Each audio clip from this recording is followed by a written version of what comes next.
안녕하세요. 간호윤 교수님의 소설 구슬이 바위에 떨어진들 3장을 읽어드리겠습니다. 3장. 이곳에서 닥치는 대로 죽이려 하네. 차설. 강화도에서 왕의 향락과 정권을 잡으려는 사륙 투쟁 속에서 백정들의 삶은 더욱 피폐해져 가던 1259년 고려태자는 몽고의 쿠빌라이를 제발로 찾아가 사대 관계를 맺었다.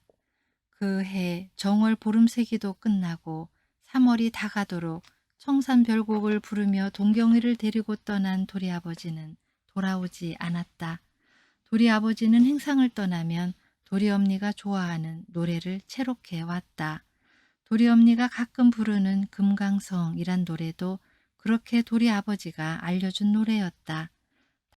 다시 여기저기 푸르던 밭의 보리가 누릇누릇 익어가는 보리 누름이 되도록 도리 아버지는 소식조차 없었다. 도리는 엄니와 꽃님이에게 아버지를 찾아오겠다 하고 길 떠날 행장을 가뜩하게 꾸려 고민회로 갔다.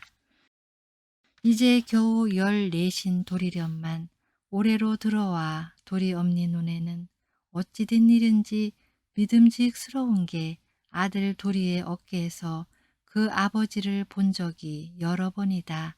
도리 엄니는 도리가 정월 보름 무렵에 아버지를 찾아보러 가야겠다고 말했을 때는 대꾸도 안 했지만 이제는 꼭 도리가 제 아버지 소식을 갖고 올 것만 같았다.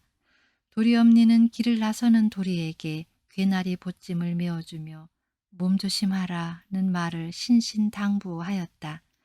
도리가 집을 나섰을 때 오늘도 떡전거리에선 광대패가 한창 노름 중이었다.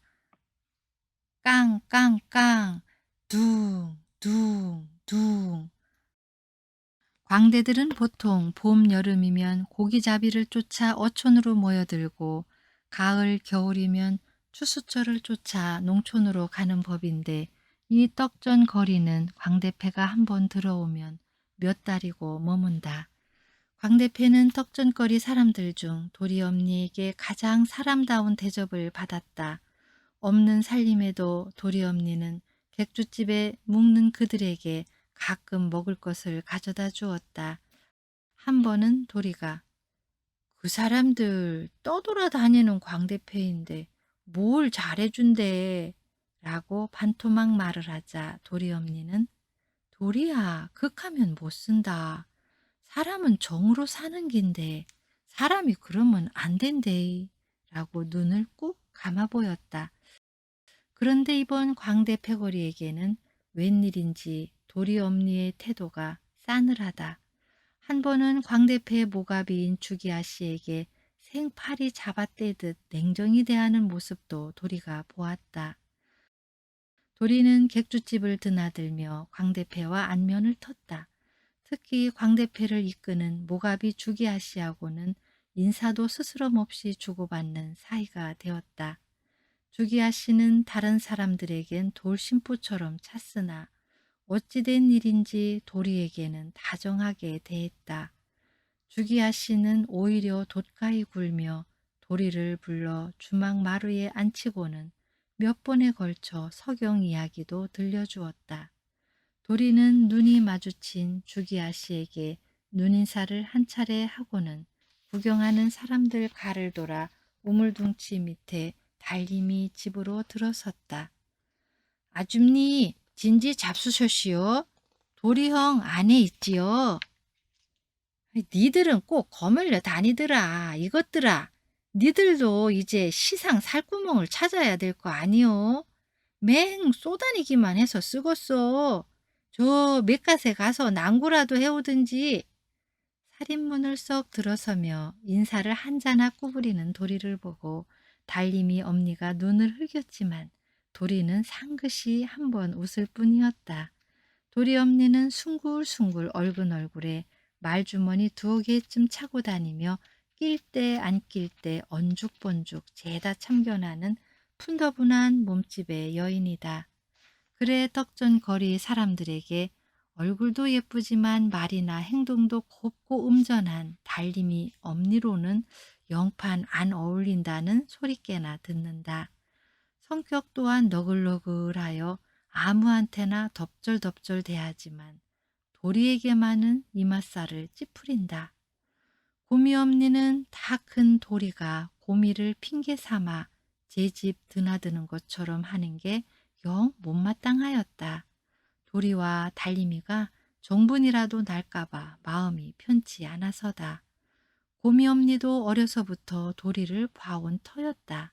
드레질할 필요도 없이 도리가 생긴 게 끼끗하고 미추름하며 마음도 너볕한 것이 임금도 그만하면 됐다는 것을 모르는 바 아니었다. 하지만 달팽이 같은 집 생활이 거미와 같이 비난한 데다 꽃님이까지 모자란 것하며 도리엄니가 예전에 광대패를 따라다니던 들병이었다는 사실도 영 마음에 안 들어서다. 사실 같은 여자로서 달림이 엄마 또한 몽고놈들에게 더럽힌 몸을 호수만복으로 씻어낸 여인이다. 더욱이 도리 아버지가 장사를 다니기에 호라시로 살림 꾸리기는 저와 같은 처지였다. 가랑잎이 솔잎더러 바스락거린다고 할 모양새가 아니었다. 그러니 도리 엄니에게 야박하게 대할 것도 아니지만 고미 엄니는 왜 그런지 모르게 언짢았다. 그래 고미 엄니는 저 시절 안동자청이라는 노래가 너무도 싫었다.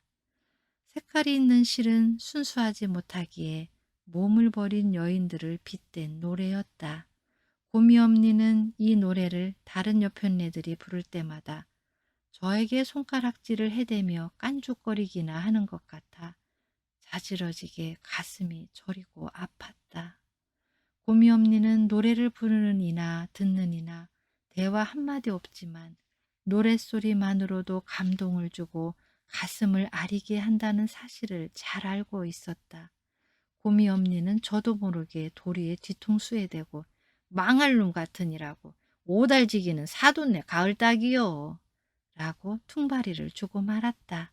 도리는 이 말을 듣고도 오히려 싱글싱글하였다. 사돈네 가을달기 아무리 살지고 좋아도 제게는 소용이 없으니 보기만 좋지 도무지 실속이 없음을 이르는 말이지만 그래도 좋았다. 어떻든 고미 엄니가 저를 사육감으로 생각하는 것만은 틀림없어서다. 도리는 고미 엄니가 저를 마뜩지 않게 여기는 것을 알았지만 노여운 마음 없이 고미 엄니가 턱짓으로 저기 광에 있다고 일러주는 대로 광으로 들어섰다. 고미는 마침 따비라도 읽어볼 요량으로 막 곡괭이를 들고 나서는 참이었다. 사실 고미가 곡괭이를 들고 나서야 고미네에게 따비를 읽을 맷갓은커녕 호미 하나 꽂을 땅떼기조차 없었다. 그냥 집안에 있기가 멋쩍어 그랬다. 고미의 아버지는 2해 전에 저승객이 되었다. 고미의 아버지는 몽고의 2차 침입과 3차 침입 때 군에 징발되어 오른팔이 잘리기는 했지만 목숨은 건졌으나 복은 거기까지였다.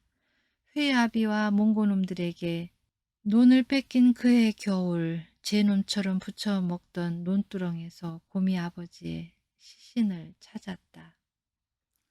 원래 고민에는 할아버지 그 아버지 때부터 호족에게 잘 보여 논 맞이기 깨나 얻어 굴리는 이 고을의 유지였다. 늘 광에는 벼섬이 있는 집도 이 떡전 거리에서 고민애가 유일하였다. 그런 고민애가 고미 아버지 대에 와서 모든 것을 잃었다. 2번의 징발과 몽고의 침입으로 집도 석갈의 한쪽이 주저앉았으며 땅은 빚으로 넘어갔고 끝내 고미 아버지마저 땅 보탬이 되어버렸다. 고미가 회의압이나 몽고놈들을 보면 눈 불을 쏟아내는 데는 다 저러이러한 이유가 있었다. 도리는 고미에게 아버지를 찾으러 다녀오겠다는 자초지종을 말하고는 근데 고미형 달림이는 하고 눈짓으로 달림이를 찾았다. 고미가 뒤란으로 턱을 돌리며 눈을 찔끔 감아주었다. 도리가 급히 뒤란으로 돌아들자 장독대 옆에서 마침 솜병아리들을 품고 게으른 졸음을 물고 앉았던 몸집이 앙바트만 암탉이 벼슬을 세우고는 대들듯이 노려본다. 도리는 그런 암탉에게 고얀이 눈초리를 치세우고 이놈 하고 어깨춤을 들어 울러댔다. 도리는 미물조차도 제 새끼를 챙기려 드는 게 여간 대견하지 않았다. 달림이는 뒤란 울타리 밑에서 봄볕도 살이 올라 고인 양지 쪽을 타고 앉아 냉이를 캐는 중이었다. 도리는 달림이와 꽃님이 언니, 고미헝과 넷이서 저 울타리 양지 쪽에서 풀로 인형을 만들어 소꿉놀이를 하던 기억이 새록하여 잠시 멈칫하였다. 그때나 지금이나 달림이는 앞태도 그렇지만 가지런한 뒤태가 더욱 보기 좋았다. 달림이는 키는 별로 크지 않아 아리잠직하였지만 하얀 목덜미가 길고 눈이 큼직한 데다 짙고 긴 속눈썹을 지녔다. 도리는 달림이가 어쩌다 화들짝 놀랄 때면 그 큰 눈에서 한 바가지의 물이라도 쏟아질 것 같아 겁이 났다. 몸가짐도 얌전하고 자태도 더할 나위 없이 고왔으며 말수도 적었다.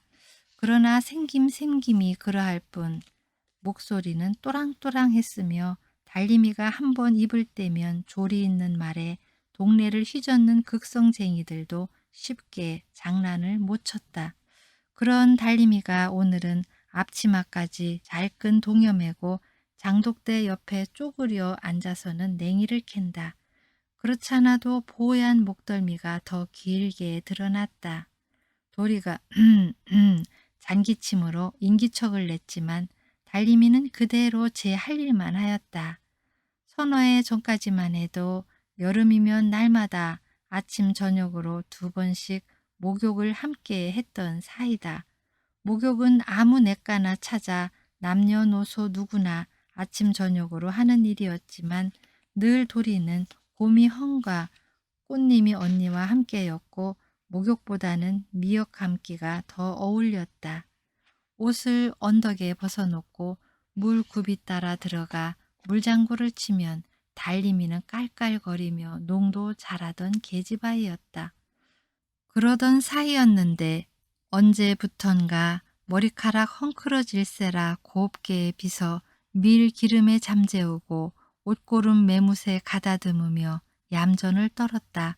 혹 농이라도 골라치면 그 작은 콧 군기를 발심발심하고 이를 뽀도독 뽀도득 갈며 햇눈을 떴다. 이렇듯 한두 해로 제법 내외를 더하더니 이즈마겐 숫제 눈도 마주치지 않고 대면 대하는 듯해 도리는 영 섭섭한 게 아니었다.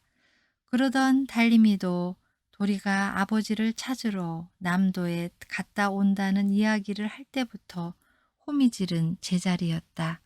그러더니 달림이는 치마폭으로 제 얼굴을 몇 번이고 훔쳤다. 도리는 멋쩍어 달림이 뒤에 서서 금방 갔다가 올 것이며 꽃님이 언니를 잘 좀 봐달라 하고는 돌아섰다. 뒤란 모퉁이를 돌아설 때 잘 댕기와 하는 달림이의 말이 다급하게 도리 귓가를 챘다. 달림이의 말투에는 꽤 섭섭함이 묻어났다. 도리는 달림이의 촉촉하니 부드럽고 곱살스러운 말투가 봄비 같다고 생각했다. 도리는 네, 올 때 댕기 하나 끊어올게 하고는 성큼 달림이네 사립작을 나섰다. 더 이상 있다가는 괜히 산의 체면이 말이 아니게 될지도 모른다는 생각이 들어서였다. 광대패는 이제 곤두꼰 줄동이가 나섰다. 만날 때마다 도리에게 살갑게 눈인사를 하는 줄동이는 얼굴에 별자국이 숭숭난 애송이인데 펄떡펄떡 참 몸을 잘도 뒤집는다. 도리야, 모가비 주기아씨가 어느새 왔는지 구경꾼들 틈에 끼어든 도리 팔을 넌지시 잡아 끌었다. 주기아 씨는 큰 키에 몸은 꽤 호리호리하며 얼굴은 해끈무레하다. 겉만 보아서는 영락없는 대갓집 도련님 짤이지만 얼굴 왼쪽 뺨부터 아래로 긴 상처가 목청 있는 곳까지 나 있는 것이 흠이었다. 그 상처를 낸 사람은 분명 주기아 씨의 목숨을 노렸던 것임에 틀림없었다. 그런데 도리엄니는 이 주기아 씨를 양수척 출신이라며 영 내켜하지 않는다. 그렇다고 뺨의 상처 때문만은 아닌 듯했다. 언젠가 도리가 물은 적이 있었다. 엄니는 다른 광대패에겐 잘해주면서 왜 주기아 씨는 그리 박대해요? 아따 얼굴에 숭터 하나 있다고 그러시는 거요? 광대패에게 잘해주라더니. 도리 엄니는 그때 낯같이 붉히면서 말했다.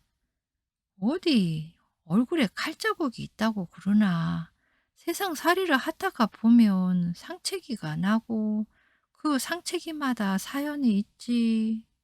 그러더니 잠시 어물쩍하다가 저 사람은 양수척 출신 아이가. 그래 저 사람들이 낳은 가신애들은 얼굴이 이뻐가 기생이 된다 않카나. 도리는 도대체 엄니가 무슨 말을 하는지 알 수가 없었다. 그때 도리는 주기아 씨가 양수척 출신인지 어찌하느냐고 묻고 싶었지만 그만두었다. 사실 도리 엄니 말대로 광대패는 거반이 양수척 출신이었으니 집도 절도 없이 떠돌아다니는 이들이었다. 평생 가면을 쓰고 광대짓이나 하거나 그나마 재주가 있으면 그것으로 밥술이나 먹으면 족한 삶이다. 그렇지만 도리는 이번에 떡전거리에 들어온 광대패 모가비인 주기아 씨에게선 여느 광대와는 다른 기운을 느꼈다. 뺨에 길게 파인 흉터조차 예사롭지 않은 사연을 담고 있는 듯했다. 도리, 지금 아버지 찾으러 가는 거냐? 우리 패가 남쪽으로 가다 소식 전해주면 되는데. 모가비 주기아 씨는 한결같이 도리에게 다정히 대한다. 야, 암만 생각해도 지가 다녀와야 것이오. 그래, 그럼 잘 다녀오너라. 한 두 달이면 넉넉할 거다. 그때까지 우리 패가 여기 있을지는 잘 모르겠다만 나도 며칠 있다가 어디로 갈지 모르겠다. 내일쯤 나도 다음 연애 장소를 물색해 보려고 저기 당성으로 다녀오련다. 여하간 길 조심하고 잠깐만 기다려라. 그러고 객주집으로 뛰어가더니 무엇인가 들고 와 도리에게 주며 이것은 노자의 보태거라 라고 하며 싫다고 뿌리치는 도리의 바랑에 굳이 백금 한 입을 넣어주고 손을 꾹 잡았다. 도리는 언젠가 아버지에게 손을 잡혀 눈물을 찔끔 흘렸던 생각이나 괜히 얼굴이 붉어졌다. 도리가 덕전거리를 지나 아랫역으로 빠져나오니 들녘엔 보리누름이라 황금 들판이었다. 도리는 길을 걸으며 생각에 잠겼다. 땅은 저렇게 제 몸으로 사람을 매겨 살린다. 그러나 여기저기 깐부기가 보리보다 더 많은 것을 보니 올해도 겉풍년인가 보다. 이런 생각을 하다가 그리어 땅이 사람을 암만 매겨 살리려 해도 여러 조화가 붙걸랑 이라고 저도 모르는 사이에 푸념을 내뱉었다. 세상에 가장 높은 고개가 보릿고개라는 말이 작년 아니 그 전부터 그랬듯이 올해도 이 고려 땅에서 그 위력을 떨칠 게 분명했다. 아직 날씨가 쌀쌀해선지 도리의 팔뚝에 소름이 돋쳤다. 몸의 한기를 느끼며 도리는 불현듯 엄니와 꽃님이의 때거리가 다 떨어져 간다는 것을 생각해내고는 깊은 한숨을 내쉬었다. 가슴이 답답했다. 도리는 보리누름에 애 늙은이 얼어 죽는다고 추위나 오지 않았으면 좋겠다고 생각하며 깐부기를 하나 뽑아 입으로 훑었다. 밍밍했다. 입매만 때 시장기만 속여둔 아침나절이 기울어서인지 오히려 허기를 느끼게 한다. 도리는 혹 네 집 보리라도 베는 날이면 일손을 도와주고 아침 겸 곁들이라도 얻어 먹어볼 요량으로 평택 쪽 길로 들어섰다. 평택에서 안성, 천안, 대전, 전주까지 훑으며 다녀온다 해도 넉넉 잡고 2달이면 된다. 도리는 아버지를 만날 생각에 마음이 슬며시 달뜬다. 아직 찔레꽃 머리도 아닌데 길녘에는 이른 찔레꽃이 폈고 소나무에선 송앗 가루가 날렸다. 도리는 찔레순을 꺾어 먹고 송앗 가루도 털어 입에 넣어 보았다. 꽃잎인 듯 눈송이인 듯 꽃씨를 날리는 물오른 버들가지 하나 꺾어서 반은 껍질을 벗겨 양치질을 하고 반은 호두기도 만들어 불었다. 도리 머리 위로 종다리 한 쌍이 높이 떴다 보리밭으로 내리꽂고 제비 한 쌍이 푸른 산허리를 베며 남쪽 하늘로 치솟았다.